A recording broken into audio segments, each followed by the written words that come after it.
ಜಲಜ್ಯೇಷ್ಠನಿಭಾಕಾರಂ ಜಗದೀಶಪರಾಶ್ರಯಂ ಜಗತೀತಲವಿಖ್ಯಾತಂ ಜಗನ್ನಾಥಗುರುಂ ಭಜೆ. ಹರಿಕಥಾಮೃತಸಾರ ಗುರುಗಳ ಕರುಣದಿಂದಾಪನಿತು ಪೇಳುವೆ, ಪರಮ ಭಗವದ್ಭಕ್ತರಿರನಾದರದಿ ಕೇಳುವುದು. 7 ವಿಧ ಅನ್ನ ಪ್ರಕರಣವ ಕೇಳಿಕೋವಿದರಾಸ್ಯದಿಂದಲಿ, ಆಲಸವ ಮಾಡದಲೆ ಅನಿರುದ್ಧಾದಿ ರೂಪಗಳ ಕಾಲಕಾಲದಿ ನೆನೆದು ಪೂಜಿಸು. ಸ್ಥೂಲಮತಿಗಳಿಗಿದನು ಪೇಳದೆ ಶ್ರೀಲಕುಮಿ ವಲ್ಲಭನೇ ಅನ್ನದನು. ಹೀಗೆ ಸಪ್ತ ಪ್ರಕರಣಗಳನ್ನು ಜ್ಞಾನಿಗಳ ಮುಖದಿಂದ ನೀನು ಶ್ರವಣ ಮಾಡಿ, ಅನಿರುದ್ಧಾದಿ ರೂಪಗಳಿಂದ ಎಲ್ಲರಿಗೂ ಯಾವ ರೀತಿಯಾಗಿ ಅನ್ನ ಕೊಡ್ತಾ ಇದ್ದಾನೆ ಭಗವಂತ, ಭಗವಂತನಿಗೆ ನಾವು ಕೊಡುವ ಅನ್ನ ಎಂಥದ್ದು ಅನ್ನುವುದನ್ನೆಲ್ಲ ವಿಸ್ತಾರ ಚಿಂತನೆಯನ್ನು ಹೇಳಿ ಈ ಪದ್ಯದ ಕಡೆಯಲ್ಲಿ ಜಗನ್ನಾಥದಾಸರಂತಾರೆ, ಒಟ್ಟು ನಾವು ಈ ಸಪ್ತಾನ್ನ ಪ್ರಕರಣದಿಂದ ಚಿಂತನೆ ಮಾಡಬೇಕಾದದ್ದೇನು ಅಂದರೆ, ಲಕುಮಿ ವಲ್ಲಭನೇ ಅನ್ನದ ಇದು 3 ರೂಪಗಳನ್ನು ಚಿಂತನೆ ಮಾಡಬೇಕು. ಅನ್ನಾದ ಇದು 3 ರೂಪಗಳು. ಏನು 3 ರೂಪಗಳಿದು ಅಂದರೆ, ಅನ್ನ ಅಂತ ಭಗವಂತನಿಗೆ ಹೆಸರು. ಅದಕ್ಕೆ ಉಪನಿಷತ್ತಿನಲ್ಲಿ ಒಂದು ಮಾತು ಬರ್ತದೆ, ಅನ್ನಂನ ನಿಂದ್ಯಾತ್, ಅನ್ನವನ್ನು ನಿಂದೆ ಮಾಡಬೇಡ ಅಂತ. ಅನ್ನ ನಿಂದೆ ಮಾಡಬೇಡ ಅಂದರೆ ಊಟ ಮಾಡುವ ಅನ್ನವನ್ನು ನಿಂದೆ ಮಾಡಬಾರದು ಅನ್ನೋದೊಂದು ಅರ್ಥ. ಮತ್ತೊಂದು ಅರ್ಥ ಅನ್ನಂನ ನಿಂದ್ಯಾತ್ ಅಂದರೆ ಅನ್ನನಾಮಕನಾದವನು ಭಗವಂತನೇ ಆಗಿದ್ದಾನೆ, ಭಗವಂತನ ನಿಂದೆ ಮಾಡಬೇಡ ಅಂತ. ಅನ್ನಂ ಬಹು ಕುರ್ವೀಟ ಅಂತದ್ದು ಉಪನಿಷತ್ತು. ಅನ್ನಂ ಬಹು ಕುರ್ವೀಟ ಅಂದರೆ ಭಗವಂತ ಅನ್ನನಾಗಿ ಇದ್ದುಕೊಂಡು ತಾನೇ ನಮಗೆ ತೃಪ್ತಿ ಕೊಡ್ತಾ ಇದ್ದಾನೆ ಅನ್ನತಕ್ಕಂಥದ್ದನ್ನು ವಿಸ್ತಾರವಾಗಿ ಚಿಂತನೆ ಮಾಡುವಂಥದ್ದು. ಹೀಗೆ ಅನ್ನ, ಅದರಿಂದ ಭಗವಂತ ಅನ್ನ ಶಬ್ದವಾಚ್ಯನಾದವ. ಯಾಕೆ ಭಗವಂತನನ್ನು ಅನ್ನ ಅಂತ ಕರೆಯುತ್ತಾರೆ ಅಂದರೆ, ಅವನು ನಮಗೆಲ್ಲ ಊಟ ಮಾಡುವ ಅನ್ನದಲ್ಲಿ ಅನ್ನನಾಮಕನಾಗಿ ಇದ್ದಾನೆ. ನಾವು ಮಾಡುವ ಊಟ ಅನ್ನವನ್ನು ಊಟ ಮಾಡ್ತೇವೆ. ಅನ್ನ ಅಂದರೆ ಅಕ್ಕಿಯಿಂದ ಮಾಡಿದ್ದು ಮಾತ್ರ ಅನ್ನ ಅಂತಲ್ಲ. ಅತ್ತುಂ ಯೋಗ್ಯಂ ಅನ್ನಂ, ತಿನ್ನಲಿಕ್ಕೆ ಯೋಗ್ಯವಾದ ಎಲ್ಲ ಪದಾರ್ಥಗಳು ಅನ್ನ ಅಂತ ಅನ್ನಿಸ್ತವೆ. ಅನ್ನ ಉಣ್ಲಿಕ್ಕೆ ಯೋಗ್ಯವಾಗಿರತಕ್ಕಂಥದ್ದೆಲ್ಲವು. ಅನ್ನಂ ಅಂದರೆ ಅತ್ತುಂ ಯೋಗ್ಯಂ, ತಿನ್ನಲಿಕ್ಕೆ ಯೋಗ್ಯವಾದದ್ದು. ಭಕ್ಷ್ಯ ಇರಬಹುದು, ಭೋಜ್ಯ ಇರಬಹುದು.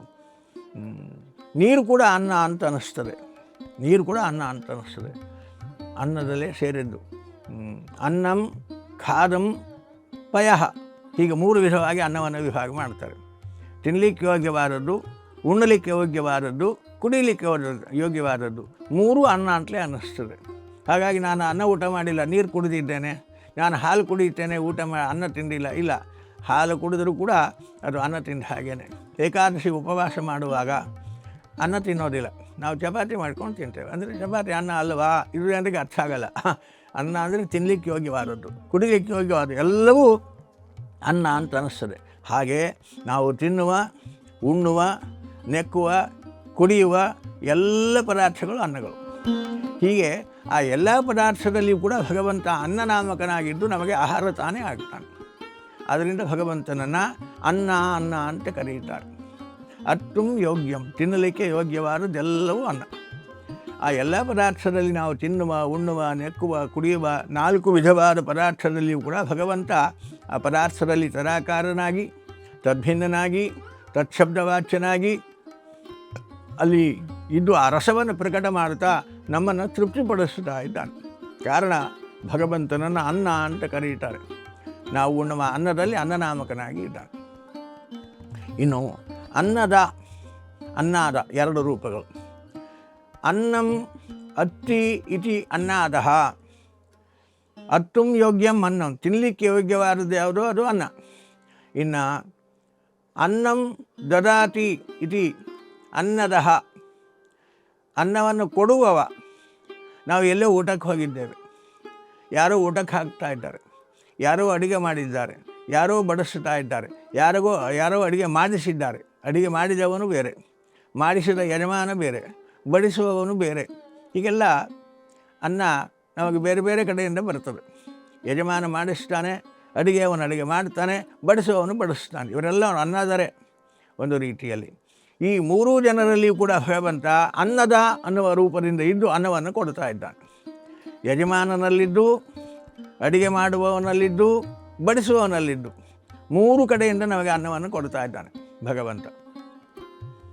ಹೀಗೆ ಅನ್ನ ಕೊಡುವವ ಅದು ಯಜಮಾನ. ಆದ್ದರಿಂದ ಜ್ಞಾನಿಗಳು ಊಟ ಮಾಡಿ ಮುಗಿಸಿದ ನಂತರದಲ್ಲಿ ಅನ್ನದಾತ ಸುಖೀಭವ ಅನ್ನುವ ಮಾತುಂಟು. ವಿಷ್ಣು ಪೂಜಾಸ್ತು ಅನ್ನದಾತ ಸುಖೀಭವ ಅನ್ನುವ ಶಿಷ್ಟ ಸಂಪ್ರದಾಯ ಉಂಟು. ಊಟ ಮಾಡಿದ್ದೊಂದು ಯಜ್ಞ. ಇಂದು ನಾನು ಉಂಡ ಅನ್ನ, ಇದನ್ನು ಕೊಟ್ಟವನು ಭಗವಂತ. ಅನ್ನದಾತ ಅಂದರೆ ಒಂದರ್ಥದಲ್ಲಿ ನಮಗೆ ಊಟ ಮಾಡಿಸಿದ ಯಜಮಾನ ಅನ್ನದಾತ. ಅದು ಮುಖ್ಯವಾಗಿ ನಾವು ಅನುಸಂಧಾನ ಮಾಡಬೇಕಾದ್ದು ಅನ್ನದ ಅದು ಭಗವಂತನೇ ಆಗಿದ್ದಾನೆ. ಆ ಯಜಮಾನನಲ್ಲಿ ನಿಂತು ಅನ್ನದ ಅನ್ನೋದಕ್ಕಂಥ ಹೆಸರಿನಿಂದ ನನಗೆ ಅನ್ನ ಕೊಟ್ಟಿದ್ದಾನೆ. ಇಂತಹ ಯಜಮಾನ ಅವನು ಸುಖೀಭವ, ನಮಗೆ ಅನ್ನದಾನ ಮಾಡಿದ್ದಾನೆ, ಅವನು ಸುಖವಾಗಿರಲಿ.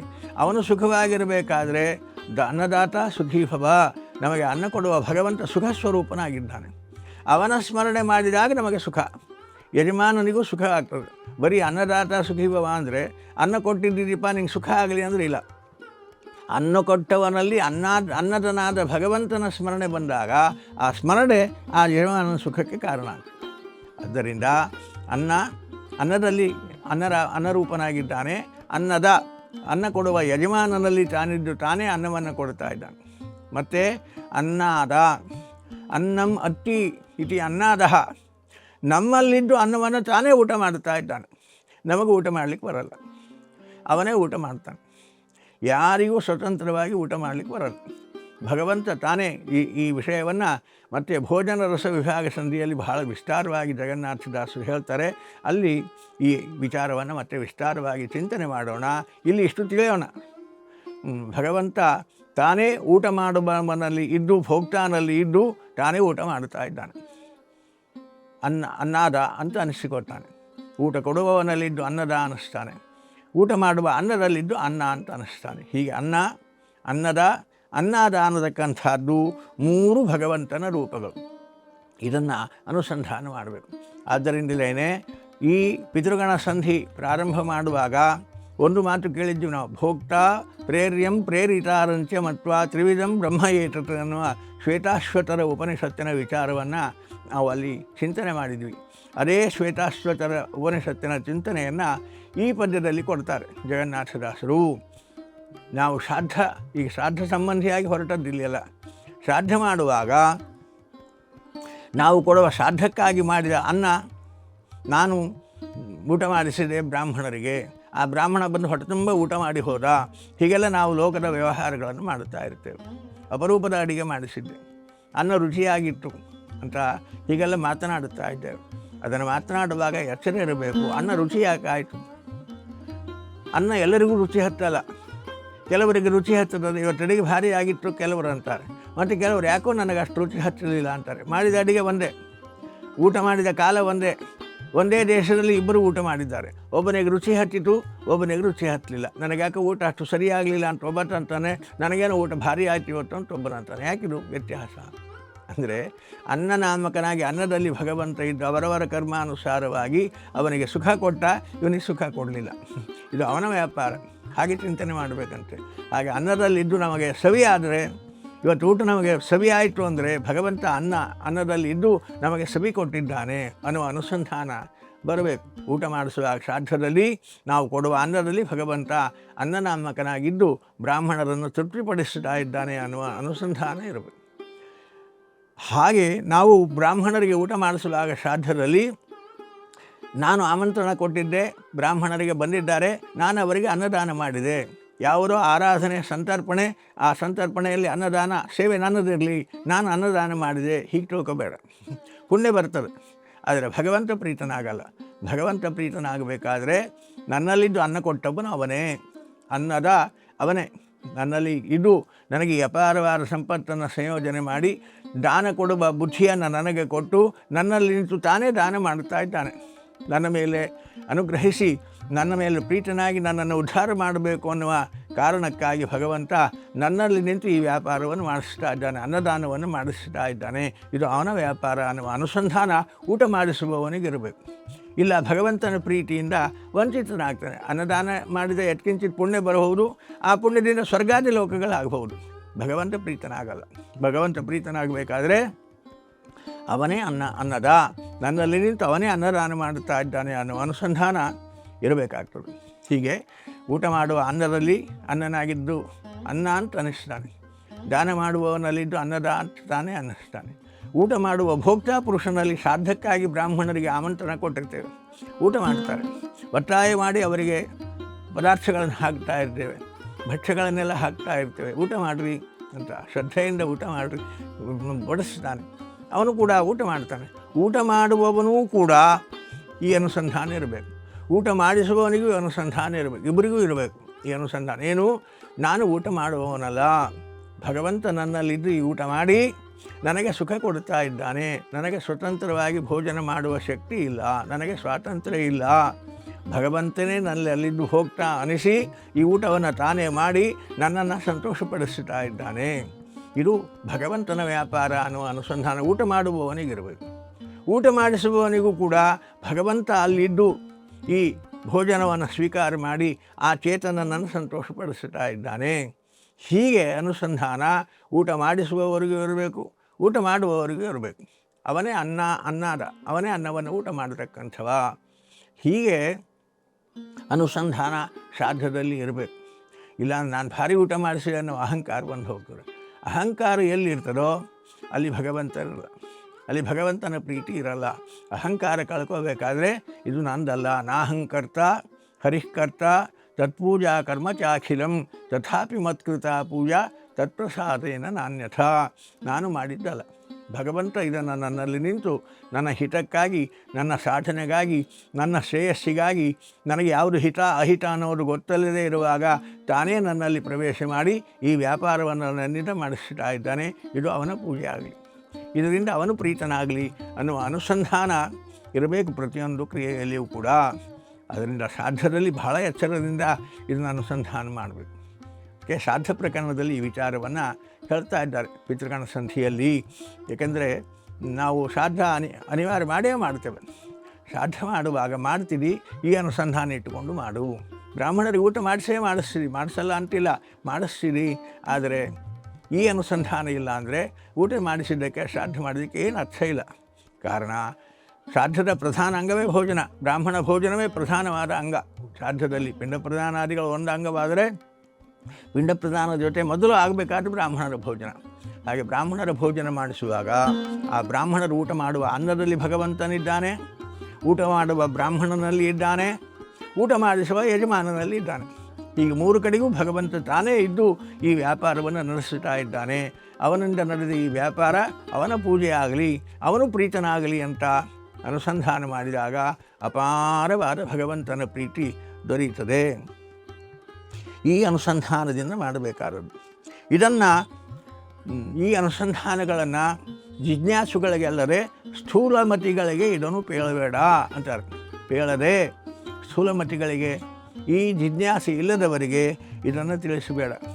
ಎಲ್ಲ ದೇವರೇ ದೇವರೇ ಅಂತ ನಾವು ಹುಚ್ಚರಿದವನಿಗೆ ಅಂತಾರೆ. ಏನೋ ಮಾಡಿ ನಾನು ಹೊಡೆದು ನಾನು ಮಾಡಿದ್ದಲ್ಲ, ನಾನು ಹೊಡೆದದ್ದಲ್ಲ ಅಂತ ತಮಾಷೆ ಮಾಡ್ತಾರೆ.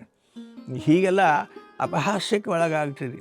ಕಾರಣ ಅನುಸಂಧಾನ ಅದು ಅಂತರಂಗದಲ್ಲಿರಬೇಕಾದದ್ದು. ಸಾಧನೆ ಮಾನಸಿಕವಾದದ್ದೇ ಹೊರತು ಬಾಹ್ಯ ಅಲ್ಲ. ನಾವು ಮಾಡುವ ಈ ಅನುಸಂಧಾನಗಳು ಸ್ಥೂಲಮತಿಗಳಿಂದ ಬರೀ ಗೊತ್ತಾಗಬಾರ್ದು. ಗೊತ್ತಾಗದಂತೆ ಮಾನಸಿಕವಾಗಿ ಅನುಸಂಧಾನ ಮಾಡ್ತಾ ಇರಬೇಕು. ಅದು ನಿಜವಾದ ಸಾಧನೆ. ಸ್ಥೂಲಮತಿಗಳಿಗೆ ಇದನ್ನು ಪೇಳದೆ ಅಂತಾರೆ. ಈ ವಿಷಯದಲ್ಲಿ ಒಂದು ಮಾತು ಬರ್ತದೆ ವೇದದಲ್ಲಿ, ಋಗ್ವೇದದಲ್ಲಿ. ವಿದ್ಯಾಹವೈ ಬ್ರಾಹ್ಮಣಮಾಜಗಾಮ ಗೋಪಾಯ ಮಾಂ ಶೇವಧೀಷ್ಟೇಹಮಸ್ಮಿ ಅನಾರ್ಯಕಾಯ ಅನೃಜವೇ ಶಠಾಯ ಮಾಸ್ಮ ಬ್ರೂಯಾಹ ಋಜವೇ ಬ್ರೂಹಿ ನಿತ್ಯಂ ಅಂತ ಋಗ್ವೇದದಲ್ಲಿ ಒಂದು ಮಾತು ಬರ್ತದೆ. ಇದೇ ಸ್ಥೂಳಮತಿಗಳಿಗೆ ಇದನ್ನು ಪೇಳದೆ ಅನ್ನುವ ಮಾತೆ ಋಗ್ವೇದದಲ್ಲಿ ಬಂದದ್ದಿದು. ಋಗ್ವೇದದಲ್ಲಿ ಐತರೆಯ ಉಪನಿಷತ್ತಿನಲ್ಲಿ ಕೂಡ ನಾಸಂವತ್ಸರ ವಾಸನೆ ಪ್ರಬ್ರೂಯಾತ್ ಅಂತ ಅದು ಕೂಡ ಹಾಗೆ ಹೇಳ್ತದೆ. ಆ ಉಪನಿಷತ್ತು ವೇದಗಳಲ್ಲಿ ಹೇಳಿದ ವಿಚಾರವನ್ನೇ ಇಟ್ಟುಕೊಂಡು ಜಗನ್ನಾಥದಾಸರು ಈ ಪದ್ಯದಲ್ಲಿ ಆ ಮಾತನ್ನು ಅನುವಾದ ಮಾಡ್ತಾರೆ. ಸ್ಥೂಲಮತಿಗಳಿಗಿದನು ಪೇಳದೆ ಅಂತ. ಅದೇನು ವೇದದ ಅರ್ಥ, ಏನು ಉಪನಿಷತ್ತಿನಲ್ಲಿ ಹೇಳಿದ ಆ ವಾಕ್ಯದ ಅರ್ಥ, ಅದನ್ನೆಲ್ಲ ನಾಳಿನ ಅನುಸಂಧಾನದಲ್ಲಿ ಮತ್ತೆ ಚಿಂತನೆಯನ್ನು ಮುಂದುವರಿಸಿ ತಿಳಿಯೋಣ. ಮಧ್ವೇಶಾರ್ಪಣಮಸ್ತು.